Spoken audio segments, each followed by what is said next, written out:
भारत में 15 से 20% भारतीय व्यक्ति ऐसे हैं जिनको वेरिकोस वेन्स होने का खतरा बना रहता है।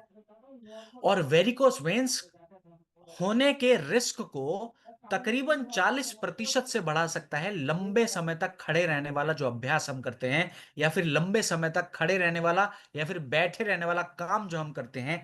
ये वेरिकोस वेन्स के रिस्क को 40% तक बढ़ा सकता है। लैंसेट का डेटा है 2022 की स्टडी का। मोटापा भी वेरिकोस वेन्स की समस्या को बढ़ावा दे सकता है। अब वेरिकोस वेन्स की समस्या असल में क्या है, सरलता से अगर हम समझें तो हमारी वेन्स के अंदर ब्लॉकेज पैदा होने के कारण रक्त ठीक से बह नहीं पाता। अब रक्त ठीक से अगर नहीं बहेगा तो जिस जगह पर ब्लॉकेज है उस जगह पर ही इकट्ठा होने लग जाएगा। जब रक्त उस जगह पर इकट्ठा होने लग जाएगा तो नसों में सूजन आने लग जाएगी, नसें सूजने लग जाएंगी। अब होगा क्या, ये परिस्थिति दर्दनाक परिस्थिति है। जिन व्यक्तियों को वेरिकोस वेन्स की समस्या है उनके लिए दर्दनाक परिस्थिति है वेरिकोस वेन्स की समस्या। हमारा प्रोडक्ट कैसे मदद कर सकता है, साइंस के माध्यम से समझाने का प्रयास करूंगा।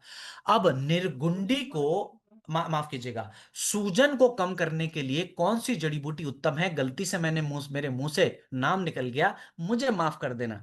फिर भी कुछ लोगों ने अगर नहीं सुना होगा तो और भी अच्छा है, और भी अच्छा है। हाँ हाँ हाँ हाँ, सक्षम सर।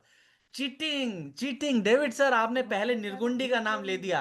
नहीं नहीं, अच्छी बात है, ये सब आप लोग जानते हैं। पिछले 2 दिनों की ट्रेनिंग में निर्गुंडी सूजन के लिए कम मदद करता है, आप लोगों ने सही उत्तर दिया है।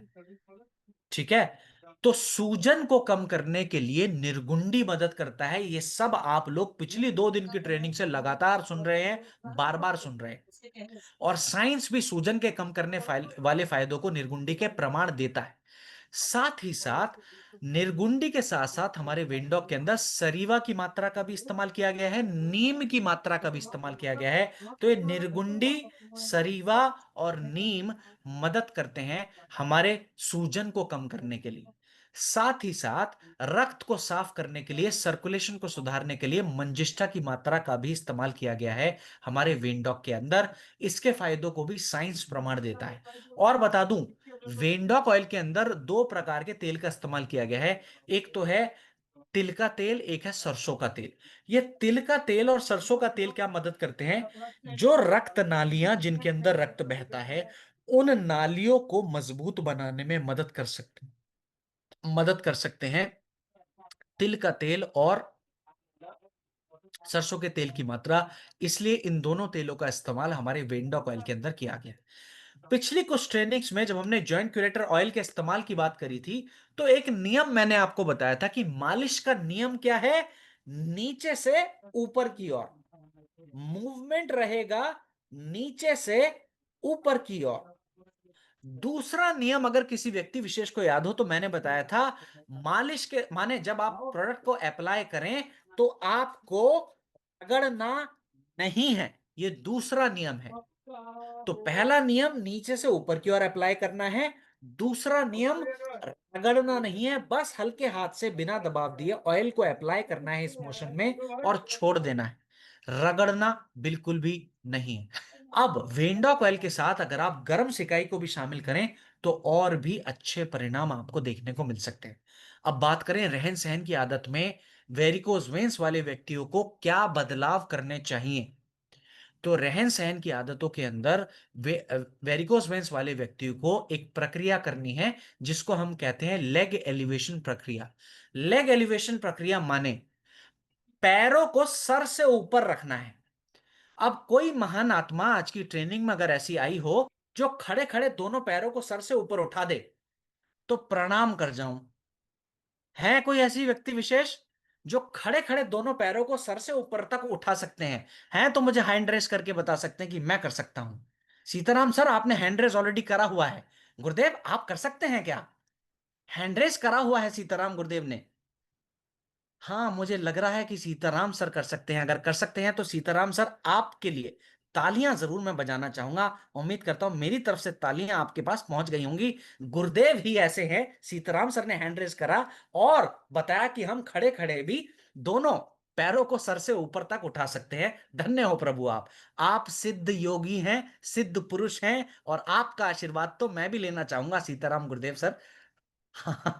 अब जो लोग योगी नहीं है, वो क्या करें? डेविड सर, हमें हमें बताइए, हम सीताराम सर की तरह योगी नहीं है, तो आप क्या करें?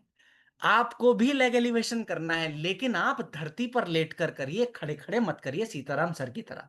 सीताराम सर सिद्ध हैं तो वो कर सकते हैं, आपको लेट कर करना है। ठीक है गुरुदेव, आप कैसे करोगे? या तो बिस्तर पर लेट जाइए, या फिर जमीन पर लेट जाइए, लेट कर दोनों पैरों को दीवार पर रख देना है। कितनी देर? कम से कम 15 से 20 मिनट दोनों पैरों को दीवार पर रखकर लेट जाइए। डेविड सर, अगर मुझे नींद आ गई तो सो जाइए, मैं डांटने नहीं आऊंगा। कि आप सो क्यों रहे हैं? डेविड सर नहीं आएंगे डांटने। ठीक है। हाँ, डांटना मुझे नहीं आता, मैंने नहीं सीखा। ठीक, अब ये प्रक्रिया क्या करेगी? वेरिकोज वेन्स वालों के लिए तो सर्वोत्तम है ये प्रक्रिया। कैसे, वो बता दूं।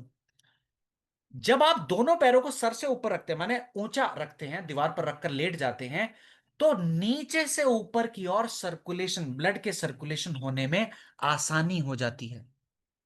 जिन व्यक्तियों को नीचे से ऊपर सर्कुलेशन नहीं हो रहा था, ऐसे व्यक्तियों के लिए हेलो लाभदायक सर। बन जाती है, लाभदायक बन जाती है ट्रेनिंग चलना है, प्रक्रिया, जिसको ट्रेनिंग हम अभी कहते आ हैं रहा ना। लेग एलिवेशन प्रक्रिया। हाँ। इसके अलावा हाँ। आपके हाँ। नाभि तक रक्त के सर्कुलेशन को बढ़ाने में मदद करती है लेग एलिवेशन की प्रक्रिया।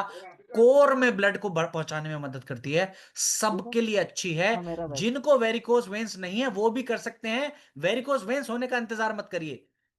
सबके लिए अच्छी है ये प्रक्रिया, सबको करना चाहिए। ठीक, चल, इसी के साथ ट्रेनिंग के अगले प्रोडक्ट की ओर बढ़ने जा रहे हैं, और प्रोडक्ट का नाम